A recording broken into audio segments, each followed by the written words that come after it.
जन्मदिन हो या तीज त्योहार हो, कोई भी पर्व हो, अगर आपका कितना भी सगा दोस्त, रिश्तेदार, माँ बाप, सगे भाई बहन या कितना भी करीबी इंसान क्यों ना हो, अगर आप उसको आपके रेगुलर जीवन मरण से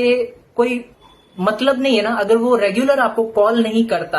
आपको पूछता नहीं कि भाई तू जिंदा भी है या मर गया है, ठीक है, जो इंसान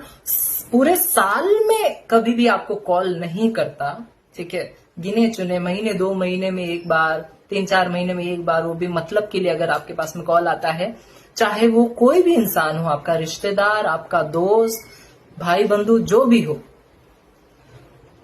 उससे जन्मदिन, दिवाली, होली, राखी, ये सारी चीजों पे फोन करने की कोई जरूरत नहीं है, कोई जरूरत नहीं है।